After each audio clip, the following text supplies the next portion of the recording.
Money is one of the most talked about, debated, and sought after things in life. But here's the thing, money isn't just about numbers, investments, or income. It's deeply tied to our psychology. How we think about money, how we handle it, and how we react to financial situations is often more important than the technical side of managing money. In The Psychology of Money, Morgan Housel explores the surprising ways that our attitudes and behavior toward money can either help us achieve financial success or set us up for failure. Today, we're going to dive into some of the key lessons from the book and learn how understanding the psychology of money can change how you think about wealth, saving, and investing. Let's get started. Housel opens with a powerful idea. Money isn't just math, it's psychology. You can give two people the same financial plan, but they'll get wildly different results. Why? Because financial success isn't just about knowing the numbers, it's about how you behave with money. For example, think about lottery winners. Statistically, a large percentage of them end up bankrupt within a few years, despite winning millions. Why? It's not because they don't have enough money, it's because they don't know how to manage it. Their behavior with money didn't change just because their bank account did. Housel's point is that understanding the psychology behind your financial decisions is just as important, if not more important, than the technical knowledge of investing and budgeting. One of the most important concepts in the psychology of money is compounding. It's simple but incredibly powerful. Compounding is what happens when your investments start earning returns, and then those returns start earning returns, and so on. Over time, this creates exponential growth. Housel shares a fascinating example of Warren Buffett, one of the world's richest men. Most people think of Buffett's wealth as a result of his incredible investing skills, and that's true to some extent. But what really made Buffett so rich is time. He started investing when he was 10 years old and has continued for decades. By the time he was in his 60s and 70s, compounding had worked its magic. Most of Buffett's wealth was built after his 65th birthday. The lesson here: time is your greatest asset. Even small investments made early can turn into massive wealth later, thanks to the power of compounding. But here's the catch. Compounding requires patience. You have to give it time to work. And that's where psychology comes in. Another important lesson from the book is the difference between getting wealthy and staying wealthy. Housel explains that getting rich is one thing, but staying rich requires an entirely different mindset. Many people who achieve wealth lose it because they take too many risks, become overconfident, or fail to adapt to changing circumstances. He shares the story of the dot-com bubble in the early 2000s.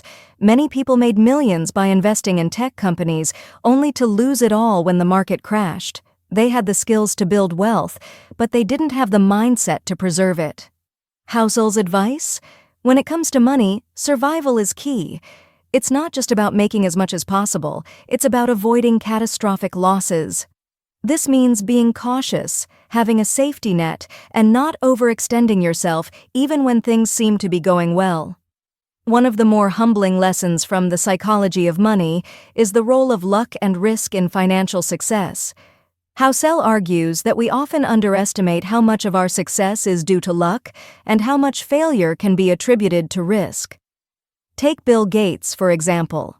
Yes, he's incredibly smart and hardworking, but Housel points out that Gates was also lucky to attend one of the only high schools in the world that had access to a computer in the 1970s.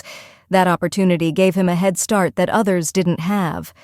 On the flip side, Housel shares the story of Kent Evans, one of Gates's childhood friends who was just as talented. Evans tragically died in a mountaineering accident, which cut short what could have been an equally brilliant career. This story illustrates that no matter how talented or hardworking we are, risk is always a factor. The takeaway here? Be humble about your financial success and understand that luck plays a role. At the same time, be mindful of the risks you take. Just because you succeed once doesn't mean you can ignore the potential for failure. In the book, Housel talks about the seductive pull of more. No matter how much money people have, there's always the temptation to want more.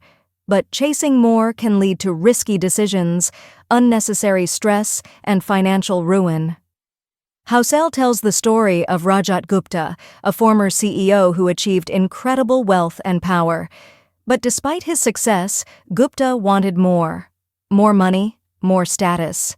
This led him to get involved in illegal insider trading, and ultimately, he went to prison.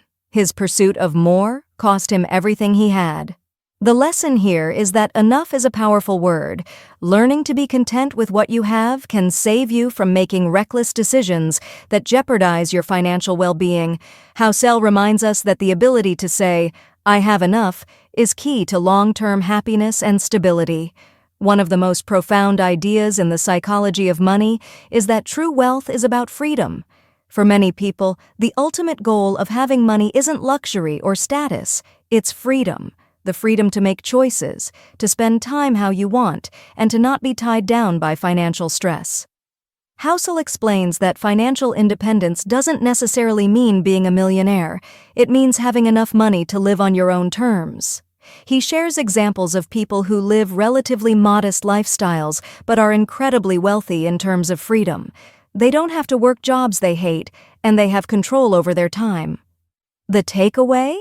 Money gives you options. And those options, especially the freedom to spend your time as you choose, are often more valuable than material possessions. Another crucial lesson from Housel's book is the danger of ego when it comes to managing money. Ego can lead you to make irrational decisions, like trying to keep up with others, making risky investments to impress people, or refusing to admit when you're wrong. Housel shares an example from the world of finance where ego destroyed fortunes. He talks about long-term capital management, a hedge fund that was run by some of the smartest people in the industry. Despite their brilliance, they became overconfident and took on too much risk, believing that they couldn't lose. When the market turned against them, the fund collapsed, losing billions. The lesson? Keep your ego in check. Don't let pride or the need to impress others drive your financial decisions. Be willing to admit when you're wrong, and don't take unnecessary risks to prove a point. In the long run, humility pays off. In The Psychology of Money, Housel emphasizes the importance of saving for the unexpected. Life is unpredictable and financial surprises are bound to happen, whether it's a medical emergency, a job loss, or a global pandemic. That's why having a financial cushion is so important. Housel points out that many people think saving is only for specific goals, like buying a house or retiring, but saving just for the sake of having a safety net is equally important. He argues that having cash on hand gives you the flexibility to handle whatever life throws at you without going into debt or panicking. The takeaway here is simple: save not just for planned expenses, but for the unexpected. Having a financial buffer gives you peace of mind and the ability to handle life's inevitable curveballs. So, what can we learn from The Psychology of Money? Morgan Housel teaches us that managing money is as much about behavior and psychology as it is about math. Whether it's understanding the power of compounding, staying humble about success, avoiding the temptation of more, or saving for the unexpected, the way we think about money plays a huge role in how we handle it. Remember, financial success isn't just about how much you earn, it's about how you think, plan, and behave with your money. Mastering the psychology of money can lead to long-term wealth and, more importantly, financial freedom. If you found these insights helpful, don't forget to subscribe to our channel for more content on personal finance, growth, and success. Give this video a thumbs up and hit the notification bell so you never miss a new video. Thanks for watching, and remember, true wealth is about mastering both the numbers and the mindset.